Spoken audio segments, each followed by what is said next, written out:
नमस्कार, मी पंकज इंगोले. मी मराठीच्या विशेष कार्यक्रमात आपलं स्वागत. नागपूर जिल्ह्यातल्या नरखेड पोलिसांनी हत्येचा गुन्हा कबूल करण्यासाठी एका शेतकऱ्याला 2.5 दिवस डांबून ठेवलं. पोलिसांनी या शेतकऱ्याला सोडल्यावर त्यानं आत्महत्या केली. ज्याच्या हत्येच्या आरोपाखाली पोलिसांनी डांबलं त्याचे नातेवाईकही शेतकरी निर्दोष असल्याचं सांगत होते. मात्र पोलिसांनी मानसिक छळ सुरूच ठेवला. त्यामुळे या खाकीच्या वेशातल्या या गुंडांवर कारवाई करण्याची मागणी जोर धरू लागली आहे. यावरच आहे आमचा विशेष कार्यक्रम खाकी गँग.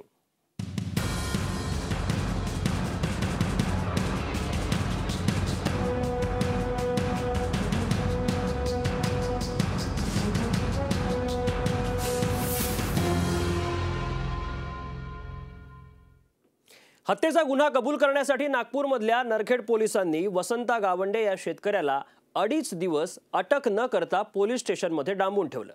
पोलिसांनी या शेतकऱ्याला सोडल्यावर त्यानं आत्महत्या केली. पोलिसांनी वसंतला जबर मारहाण आणि मानसिक त्रास दिल्याचा आरोप नातेवाईकांनी केला. 14 मे रोजी नरखेडजवळ अंबाडा शिवारात श्रावण ढगे या शेतमजुराचं प्रेत सापडलं. हा शेतमजूर 6 महिन्यांपूर्वी गावंडे यांच्या शेतात काम करायचा. त्यामुळे पोलिसांनी चौकशीसाठी गावंडे यांना पोलीस स्टेशनमध्ये बोलावलं आणि त्यांना 2.5 दिवस अटक न करता डांबून ठेवलं. पोलिसांनी सोडल्यावर या शेतकऱ्यानं विष प्यायलं आणि आत्महत्या केली. पोलिसांच्या मारहाणीमुळे या शेतकऱ्यानं आत्महत्या केली. 2.5 दिवस पोलीस स्टेशनमध्ये डांबून ठेवल्यामुळे जो मानसिक त्रास त्याला सहन करावा लागला, त्यामुळे पोलिसांनी सोडल्यावर या शेतकऱ्यानं आत्महत्या केली. या संपूर्ण प्रकरणाचा आढावा घेतला आमचा प्रतिनिधी तुषार कोहळे यानं.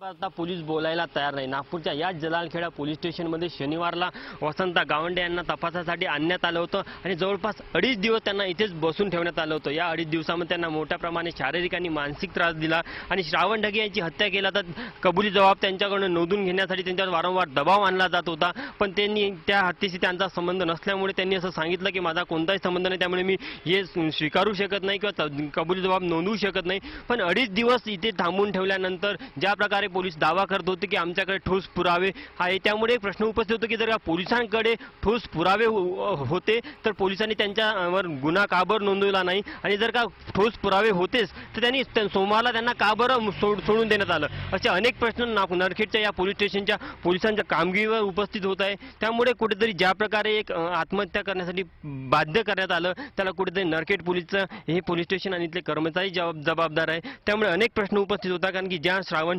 ढगेंची हत्या झाली त्यांच्या कुटुंबियांनी पण ज्या प्रकारे सांगितलं की आमचा गावंडे कुटुंबीय किंवा त्यांच्या गावंडेवर कसलाही आरोप नाही, ते चांगले होते, आमचे चांगले संबंध होते. इतकंच नाही तर श्रावण ढगे हे स्वतः गुन्हेगारी प्रवृत्तीचे होते, त्यांना दारूचं व्यसन होतं, त्यामुळे त्यांचा अनेक गुन्हेगारांसोबत संबंध होते. पण ज्यांच्यावर कधी गुन्ह्याची कोणतीही पार्श्वभूमी नव्हती अशा गावंडेवर ज्या प्रकारे त्यांची प्रतारणा केली गेली त्यामुळे अनेक प्रश्न उपस्थित होत होते. आणि यानंतर ज्या प्रकारे या सर्व संदर्भात जेव्हा आम्ही नरखेड पोलिसांच्या या पोलीस स्टेशनमध्ये करण्याचा प्रयत्न केला, ते बोलायला तयार नाही. येथील वरिष्ठ अधिकाऱ्यांना करण्याचा प्रयत्न केला, ते पण बोलायला तयार नाही. त्यामुळे प्रश्न उपस्थित होतो की या सर्व आत्महत्येसंदर्भात नेमकी पोलिसाची भूमिका काय आहे आणि याला जबाबदार कोण आहे. कॅमेरामॅन सचिन ठाकरेसह तुषार कोहळे, मी मराठी न्यूज, नरखेड. तर ज्या नरखेड पोलिसांच्या मानसिक त्रासाला कंटाळून या शेतकऱ्यानं आत्महत्या केली त्या पोलीस स्टेशनचा आढावा आपण आताच पाहिला. मात्र हे नेमकं प्रकरण काय आहे तेही जाणून घेतलं तुषारनं. पाहूयात. वसंतराव गावंडे यांनी याच खोलीमध्ये विष प्राशन करून आत्महत्या केली होती. आत्महत्या केल्यानंतर पोलिसांचं एक काम असतं की त्या घटनेचा पूर्ण पंचनामा करायचं असतं. पण वसंतराव गावंडे यांनी आत्महत्या केल्यानंतर इथे पोलीस आले नाही आणि कसलाही पंचनामा केला नाही. आपण बघू शकतो की हीच तीच बॉटल आहे, याच बॉटलमधलं विष घेऊन वसंतराव गावंडे यांनी आत्महत्या केली. घटनेनंतर ज्या प्रकारे ही संपूर्ण प्रकार संशयास्पद आहे, कारण की पोलिसांना पण कदाचित आपली चूक लक्षात आली असावी, कारण की जबर त्यांना मानसिक त्रास दिला होता, शारीरिक त्रास दिला होता आणि त्यानंतर कुठेतरी याला मानसिक धक्क्यातनं ते वसंतराव गावंडे बाहेर येऊ शकले नाही. त्यामुळे त्यांनी आत्महत्या केली आणि त्या आत्महत्येनंतर कुठेतरी पोलिसांचं एक काम असतं पंचनामा करायला पाहिजे, संपूर्ण आत्महत्येचा एक रिसर्च त्याची गुन्हा नोंदवून त्याची पूर्ण चौकशी करायला पाहिजे. पण आता 4 दिवस लोटून गेलेले आहेत तरीही या कोणत्याही प्रकरणाची अजून चौकशी झाली नाही. त्यामुळे एकंदरीतच नरखेड पोलिसांची जी भूमिका आहे ती संशयास्पद वाटते. कारण की ज्या प्रकारे कुटुंबियाकडून आरोप केला जात आहे की पोलिसाच्या जाचालाच कंटाळून वसंतराव गावंडे यांनी आत्महत्या केली. जर का पोलिसांनी या प्रकरणामध्ये येऊन इथे पंचनामा केला असता, सर्व तपास केला असता, तर कुठेतरी कुटुंबियाला पण शंकेला कारण मिळालं नसतं. पण आता जर पोलिसांची ज्या प्रकारे भूमिका राहिली आहे त्यामुळे कुटुंबीय पण पोलिसांवर शंका व्यक्त करत आहे. कॅमेरामॅन सचिन ठाकरेसह तुषार कोहळे, मी मराठी न्यूज, एनिकुनी, नागपूर. या प्रकरणी दोषी पोलिसांवर कारवाई करण्याची मागणी गावंडे कुटुंबियांनी केली आहे. त्यांच्याशी बातचीत केली तुषारनं, तीही आपण पाहूया. पोलिसांच्या मोगलाई जाचाला कंटाळून वसंतराव गावंडे या शेतकऱ्यांना आपले प्राण गमावे लागले. या शेतकऱ्यांचे कुटुंबीय आपल्यासोबत, आपण त्यांच्याकडून जाणून घेऊया की पोलिसांनी त्यांना कशा प्रकारे त्रास दिला. आजी काय सांगाल, पोलिसांनी कशा प्रकारे त्रास दिला तुमच्या मुलाला?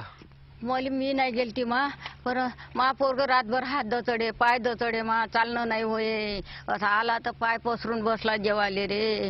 हो, मी नाही गेली होती तिथं, पण लाल दिसले त्याच्या हात पाय. हो, आपल्यासोबत वसंतराव गावंडे यांच्या पत्नी, पण त्यांच्याकडून जाणून घ्या. खरं तर मला सांगा की सर्व प्रकरण काय, नेमकं पोलिसांनी का बरं त्यांना अटक केली आणि जबरदस्तीनं डांबून ठेवलं होतं आणि कशा प्रकारचा त्रास दिला? संशयास पकडलं आणि त्यांनी दुसरं काही कारण नसताना संशयात पकडण्यात आलं आणि त्यांना खूपच त्रास दिला, खूपच मारण्यात आलं, अति मारण्यात आलं. त्यांना ते सहन झालं नाही. त्यांना वाटलं का आता आज उद्या अजून काय होते आपल्यावर काही सांगू शकत नाही, त्याच्यामुळे त्यांनी आत्महत्या केली. पोलिसांची गैरजिम्मेदारीपणा आणि त्यांना जे पनिशमेंट करण्यात आली, त्यांना बयाना दरम्यान ज्या प्रकारे मारझोड करण्यात आली त्यामुळे त्यांनी आत्महत्या केली, हे 100% मी सांगू शकतो. बाबांना चालता सुद्धा येत नव्हतं आणि हात सुद्धा त्याचे पूर्ण असे लाल पडल्यासारखे पूर्ण झाले होते आणि पाठीला वळ वगैरे. आणि त्यांनी जेव्हा सांगितलं, तळपायाला पनिशमेंट करण्यात आली, गुदामधले केस उपडण्यात आले. अशा प्रकारच्या वेगवेगळ्या पद्धतीच्या कठोर हरॅशमेंट केल्यामुळे हा अशा प्रकारचा माझ्या वडिलांनी निर्णय घेतला. महापौराला पूर्ण पोलीस दोषी आहे. महापौराला जबरदस्तीने मारला गेला.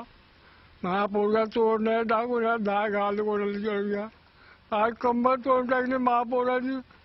म्हणतं मी चाललं ना, महापौराला बापाचा गुन्हा केला पोलीस. आमच्या घराचा दिवाळीचा लाल भूत निघाला लाल पोलीसला. तर अशी दुःखदायी कहाणी या गावंडे परिवारांची आहे. कॅमेरामॅन सचिन ठाकरेसह तुषार कोहळे, मी मराठी न्यूज, एनिकुनी, नागपूर. तर आपण बघितलं वसंता गावंडे यांचा पोलिसांनी किती अमानुष छळ केला. गावकरी सांगत होते वसंता गावंडे निर्दोष आहेत. ज्या श्रावण ढगेचं प्रेत सापडलं ते सांगत होते की वसंता गावंडे हे निर्दोष आहे, मात्र तरीही पोलिसांनी मानसिक छळ केला.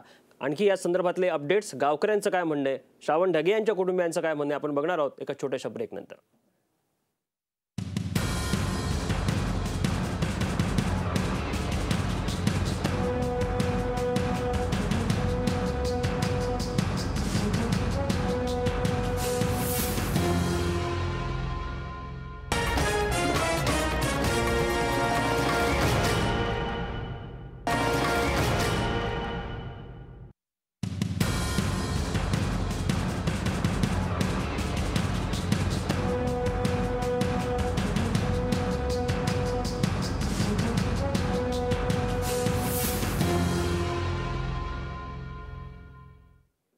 ब्रेकनंतर आपलं पुन्हा एकदा स्वागत. आपण पाहताय आमचा विशेष कार्यक्रम खाकी गँग. श्रावण ढगेंच्या हत्येच्या आरोपावरून वसंता गावंडे यांना पोलिसांनी ताब्यात घेतलं होतं. पण गावंडे या प्रकरणात दोषी नाही आहेत हे ढगे कुटुंबियांचं देखील म्हणणं आहे. त्यांच्याशी बातचीत केली आमचा प्रतिनिधी तुषार कोहळ्यानं.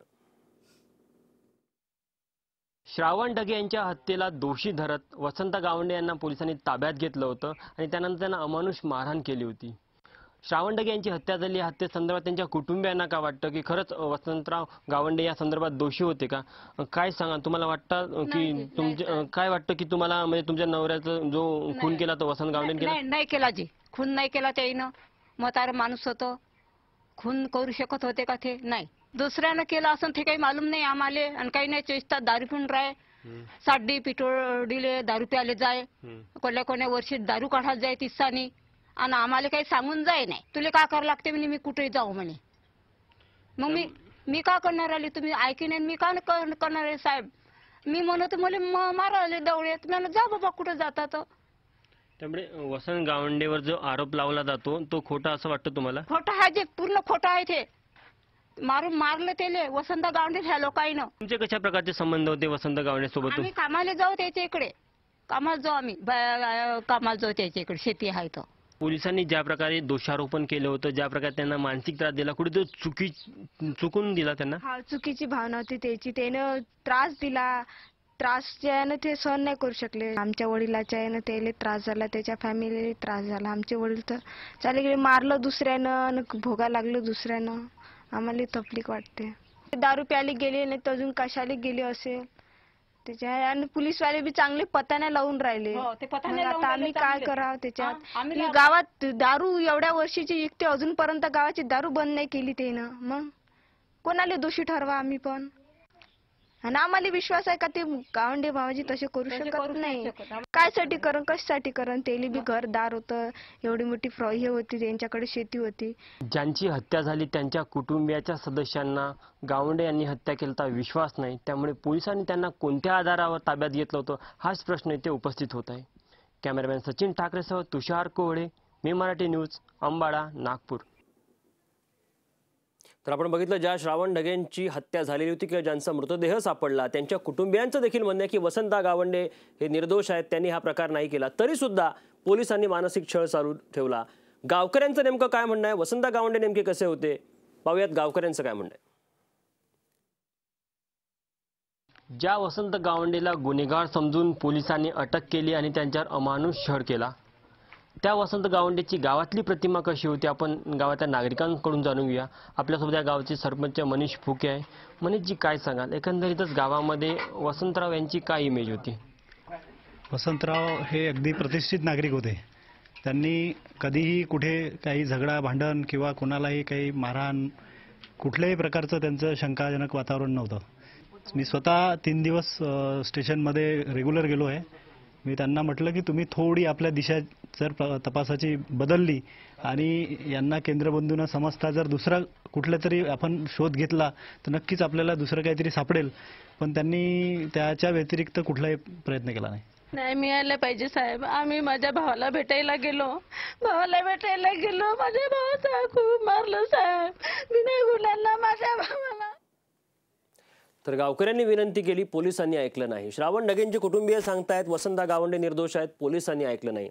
तुषार कोहळे आमचा प्रतिनिधी ज्यांनी या सगळ्यांशी चर्चा केली तो आपल्यासोबत नागपूरहून आहे.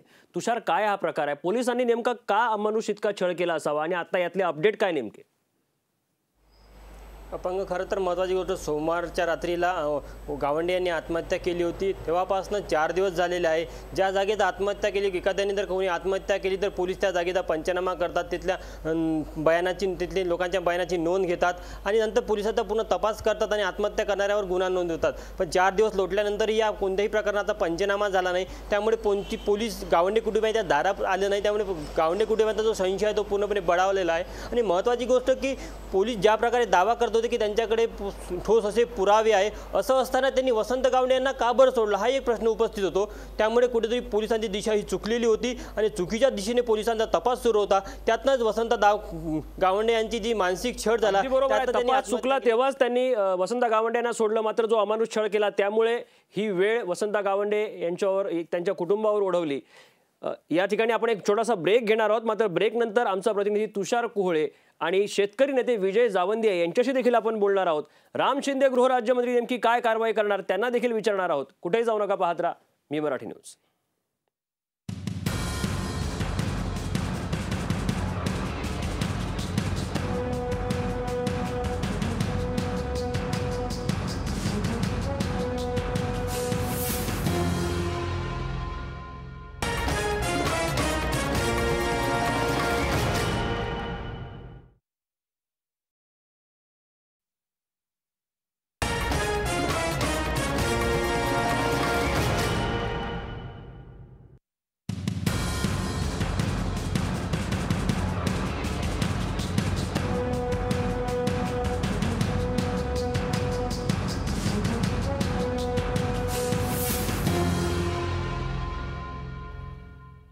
आपण पाहताय आमचा विशेष कार्यक्रम खाकी गँग। चुकीचा आरोप आणि अमानुष छळ केल्यामुळे एका शेतकऱ्यानं आत्महत्या केली। या प्रकाराची सखोल चौकशी करण्याचं आश्वासन गृहराज्यमंत्री राम शिंदे यांनी दिलंय। पाहूयात त्यांनी काय नेमकं आश्वासन दिलं। त्या संदर्भामध्ये सखोल चौकशीचे आदेश देण्यात येतील आणि त्या चौकशी अंती जर कुणी दोषी आढळलं तर त्याच्यावर कारवाई करू। असं जे कृत्य केलेलं आहे, जे समोर आलेलं आहे, ते प्रथमदर्शनी त्याच्यामध्ये दोषी आहेत आणि प्रथमदर्शनी त्याच्यामध्ये अशा प्रकारचं कृत्य करणे हे व्यवहार्य नाही, हे पोलिसाच्या वतीने झालेलं गैरकृत्य आहे। त्या संदर्भामध्ये सखोल चौकशी केली जाईल। तर आपण बघितलं या सगळ्या प्रकारामध्ये एका शेतकऱ्याचा नाहक बळी गेला। आपल्यासोबत नागपूरहून शेतकरी नेते विजय जावंदी आहे। मी तुषार कोहळे आमच्या प्रतिनिधीकडे जातो। तुषार, एका शेतकऱ्याचा नाहक बळी या सगळ्या प्रकारात गेलेला आहे। शेतकरी नेते आहेत विजय जावंदी तुझ्यासोबत, काय त्यांचं नेमकं म्हणणं आहे या संदर्भात? पंकज, निश्चित आपण त्यांनाच विचारू। काय सांगा जावंदिया साहेब, कुठे ती सरकारी नोकरशाहीने गावंडे यांची हत्या केली? बिलकुल बरोबर आहे। हे जे प्रकरण सगळं दिसतं आहे, हे प्रकरण पुन्हा हीच गोष्ट अधोरेखित करतं की आमची नोकरशाही ही गरिबांवर आपल्या पायाखाली तुडवते आहे आणि ही नोकरशाही श्रीमंतांना सलाम करते आहे। इथे ज्या शेतकऱ्याला शेवटी आत्महत्या करावी लागली त्या शेतकऱ्यावर खोटा आरोप लावला, त्याची बदनामी होईल असा आरोप लावला, त्याला पोलीस कोठडीत डांबून ठेवलं आणि त्याला 2 दिवस छळून त्याच्याकडनं खून केला हे वदवण्याचा प्रयत्न झाला। ते काही यशस्वी झालं नाही, तेव्हा त्याला सोडून देण्यात आलं आणि मग त्याला आपली बदनामी झाली, ती कशी आपण समाजात सहन करणार म्हणून आत्महत्या करावी लागली। माझा सरळ पोलीस खात्याला प्रश्न आहे की बाबा रे, तुमच्याजवळ जर एवढे पुरावे होते तर मग तुम्हाला त्याला का सोडावं लागलं? ज्याचा खून झाला त्याच्या कुटुंबातले लोक म्हणतात आहेत की हा माणूस खून करूच शकत नाही। जेव्हा हे सगळे माहिती मिळत होती तेव्हा 2 दिवस सखोल चौकशी करून व्यवस्थित पंचनामा करून आणि मग अटक केली असती तर आपण समजू शकलो असतो। या माणसाजवळ जर पैसा असता तर या माणसानं चांगला वकील करून पोलीस ठाण्यातनं आपली सुटका करून घेतली नसती का? सलमान खानला शिक्षा होऊनही ताबडतोब जमानत कशी होते? पण नेहमी पाहतोय की श्रीमंत माणसं या आजच्या व्यवस्थेमध्ये न्यायालयातनं कसे सुटतात। शेतकरी पदोपदी नाडला जातोय, त्याची पदोपदी व्यवस्था बदनामी करते आहे। सरकार बदलल्यानंतर लोकांच्या अपेक्षा खूप वाढल्या होत्या आणि त्या अपेक्षा जर पूर्ण बरोबर तुषार, अपेक्षा खूप वाढल्या होत्या मात्र त्या पूर्ण होताना दिसत नाहीये आणि त्यामुळे पोलिसांवर पुन्हा एकदा प्रश्नचिन्ह निर्माण झालंय। पोलीस हे समाजाचे रक्षक आहेत की खाकी वेशात फिरणारे गुंड, असा प्रश्न पुन्हा एकदा या ठिकाणी निर्माण झालाय। खाकी गँग या आमच्या विशेष कार्यक्रमात इतकंच। ताज्या बातम्यांसाठी तुम्ही पाहत राहा मी मराठी न्यूज।